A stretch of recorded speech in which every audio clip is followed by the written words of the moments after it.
चलिए अब हम पढ़ रहे हैं अगला टॉपिक दीर्घबीजाणु जनन यानी मेगास्पोरोजेनेसिस, यानी कि फीमेल प्लांट में या फीमेल पार्ट में स्पोर बनने की प्रक्रिया को भी मेगास्पोरोजेनेसिस कहते हैं।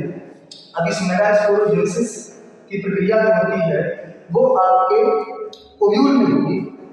अब इस ओव्यूल में जो चलाचल होता है उसमें ओव्यूल में दो लेयर होगी, एपिडर्मिस और हाइपोडर्मिस। एपिडर्मिस सबसे बाहर वाला, हाइपोडर्मिस की एक कोने की कोशिका सामान्य कोशिका से बड़ी हो जाती है। अब ये जो सामान्य कोशिका से बड़ी हो जाती है इसका नाम होता है आर्किस्पोरियल सेल। इसका नाम क्या होता है? Archesporial cell. Archesporial cell. Archesporial cell develop करती है और दो लेयर सेल बनाती है। एक का जो नाम होता है, जो बाहर वाली लेयर होती है, इसका नाम है primary parietal cell. Primary parietal cell. और जो अंदर वाली होती है इसको बोलते हैं मेगास्पोरोजीनस।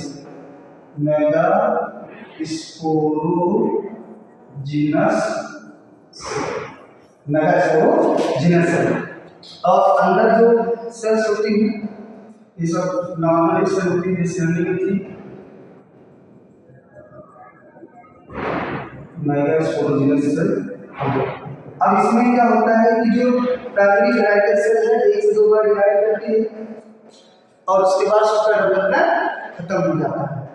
अब ये जो मेगास्पोरोजीनस सेल है इसका बहुत ज़्यादा डेवलपमेंट नहीं होता, एक से दो बार डिवाइड करेगी और डिवाइड करने के बाद ये खत्म हो जाएगा। अब इसका जो मेगास्पोरोजीनस सेल है, यही मेगास्पोरोजीनस सेल भी क्या करता है? डेवलप करता है और डेवलप करके बनाएगा मेगास्पोर मदर सेल। क्या बनाएगा? Megaspore mother cell. Megaspore mother cell जो होता है डिवाइड होगा। इस मेगास्पोर मदर सेल में जो होता है डिवीजन होगा R/D, यानी कि मियोसिस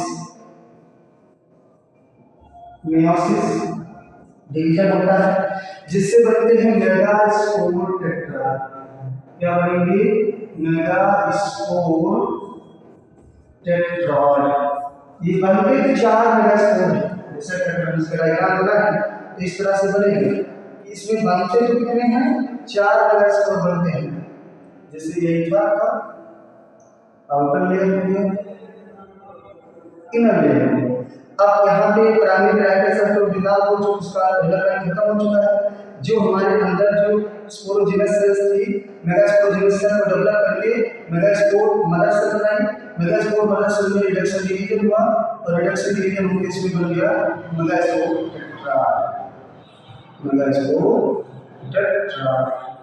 अब इस मेगास्पोर टेट्राड में से जो तीन मेगास्पोर हैं, तीन मेगास्पोर होते हैं डीजनरेट हो जाते हैं।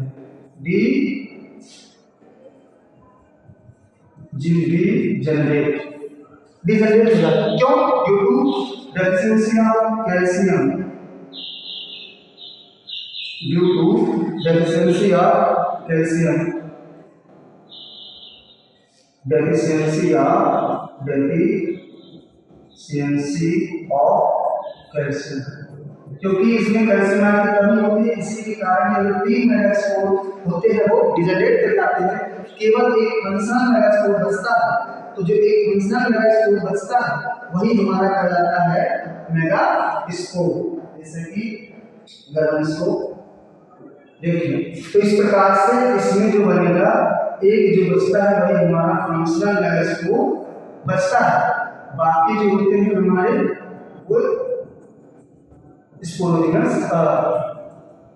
जो बाकी सेल्स हैं ये सारी सेल्स हमारी पैरेंटल सेल्स होती हैं। और ये जो फंक्शनल मेगास्पोर बचा, फंक्शनल मेगास्पोर इस प्रकार से मेगास्पोरोजेनेसिस में एक मेगास्पोर मदर सेल से